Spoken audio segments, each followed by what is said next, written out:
Saya salah satu admin The Deal Official. Kali ini akan membahas tentang kerugian kita, kerugian Indonesia akibat batalnya menjadi tuan rumah Piala Dunia 2023 U20. Pada pembahasan kali ini kita akan memberikan beberapa informasi terkait alasan FIFA membatalkan ajang tersebut. Dan sampai saat ini kita masih penasaran sebenarnya apa sih yang menjadi alasan FIFA membatalkan Piala Dunia U20. Ada yang berpendapat itu berhubungan dengan penolakan timnas Israel. Ada juga yang berpendapat itu karena tragedi Kanjuruhan yang terjadi di tahun 2022. Dan setelah saya melihat di akun resmi FIFA, di sana tertulis dibatalkannya Piala Dunia U20 di Indonesia ini ada hubungannya dengan tragedi Kanjuruhan.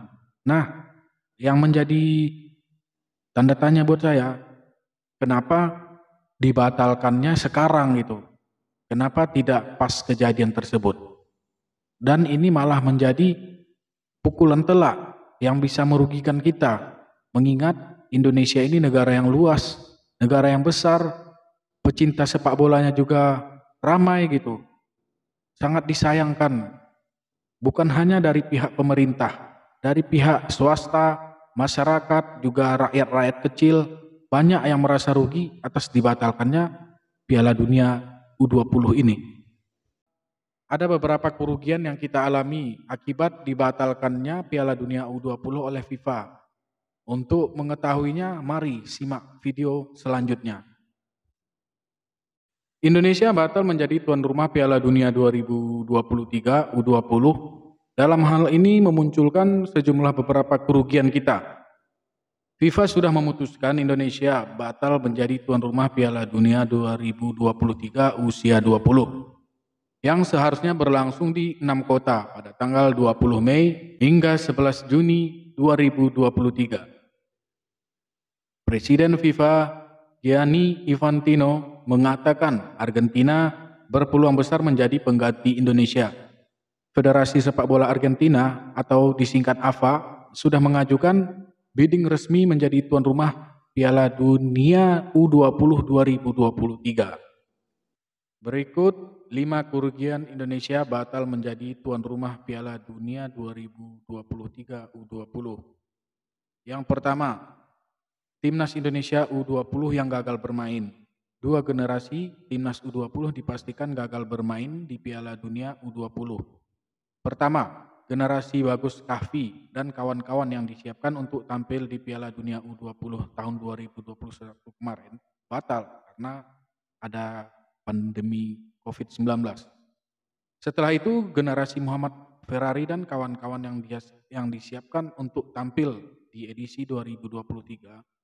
Kedua tim itu sama-sama ditangani oleh pelatih Korsel, yaitu Sintayong. Sintayong begitu kecewa karena dia sudah lelah dari tenaga, pikiran, di mana timnas kita agar dapat tampil di Piala Dunia 2023 tersebut. Namun sayang, karena penolakan Israel, FIFA membatalkan kita menjadi tuan rumah. Piala Dunia U20 2023 seharusnya menjadi yang kedua di Indonesia. Salah satu turnamen bergengsi di FIFA itu. Kali pertama Indonesia bermain di Piala Dunia U20 terjadi di tahun 1979 di Jepang. Kekecewaan timnas kita diungkapkan oleh para pemain dan ofisial pelatih timnas Indonesia U20. Usai FIFA mencoret Indonesia sebagai tuan rumah, mereka tidak mampu menahan tangis di hotel setelah mendengar kabar tersebut.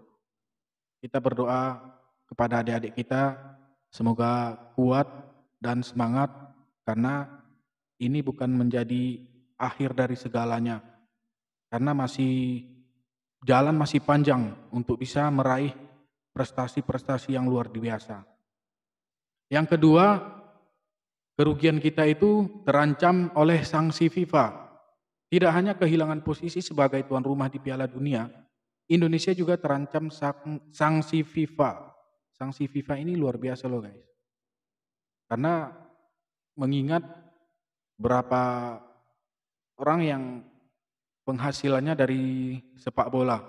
Apabila terjadi sanksi yang berat, saya tidak bisa membayangkan gimana ruginya kita. Adapun kerugian yang ketiga, persiapan sia-sia.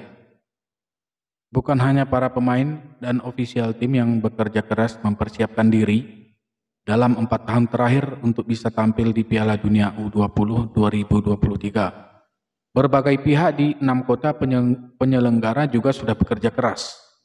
Pemerintah daerah DKI Jakarta, Jawa Barat, Bali, Solo, Surabaya, dan Palembang. Semuanya sudah mengeluarkan uang dan tenaga untuk bisa menjadi tuan rumah sesuai standar FIFA. Pada Juli 2020, pemerintah mengeluarkan dana sekitar 400 miliar untuk persiapan Piala Dunia U20 2023. Kementerian PUPR juga mengeluarkan 489 miliar untuk merenovasi stadion. Wow. Yang keempat, dikucilkan. Kerugian ini yang sangat berpengaruh untuk wajah Indonesia di pentas olahraga internasional.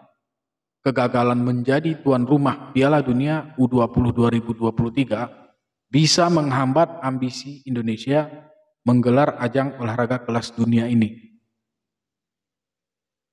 Presiden Joko Widodo telah menyatakan pemerintah berambisi menjadi tuan rumah Olimpiade 2036 di Ibu Kota Nusantara atau IKN. Selain itu, Indonesia juga berencana menjadi tuan rumah Piala Dunia 2034 bersama sejumlah negara ASEAN lainnya. Semoga tahun 2034 ini tidak ada kendala lagi untuk Indonesia menjadi tuan rumah Piala Dunia Senior. Nah, seandainya pun Israel lolos dalam ajang tersebut, saya sangat berharap untuk kita tidak lagi mengulangi kesalahan-kesalahan kita atau melakukan demo penolakan. Menurut saya politik dan olahraga ini harus dipisahkan. Kalau kita bersikukuh untuk menyatukan politik dan olahraga ini, mau kapan sepak bola kita bisa maju seperti sepak bola Eropa. Yang kelima itu pariwisata UMKM. Sektor pariwisata di 6 kota penyelenggara Piala Dunia U20 2023 juga dipastikan rugi atas pembatalan menjadi tuan rumah. Nah, bukan hanya pihak pemerintah, dari pihak-pihak swasta, dari pihak UMKM, rakyat kecil, masyarakat sangat-sangat dirugikan. Belum lagi UMKM, usaha mikro kecil menengah yang sudah mempersiapkan diri untuk menyambut turnamen ini. Ini bukan masalah sepak bola saja, tetapi juga perputaran roda ekonomi di beberapa daerah yang sudah ditetapkan untuk menjadi tuan rumah Piala Dunia 2023. Nah, itulah beberapa kerugian yang kita alami akibat gagalnya Piala Dunia U20 di Indonesia. Semoga ini menjadi pelajaran berharga bagi kita. Kita cinta Palestina, tapi bukan berarti kita harus merugikan negara kita sendiri. Andai pun nanti ada ajang-ajang yang lain atau sepak bola, badminton, MotoGP. Nah, kalaupun ada pesertanya dari Israel, kita sebagai tuan rumah tidak mempermasalahkan hal tersebut. Dan bukan berarti kita tidak mendukung kemerdekaan Palestina. Kita mendukung kemerdekaan Palestina. Tapi untuk urusan politik dan olahraga harus kita pisahkan.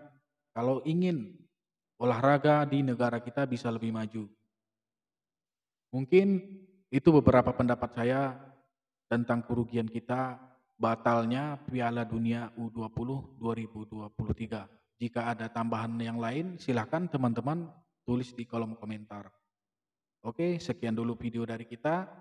Sampai jumpa dan terima kasih.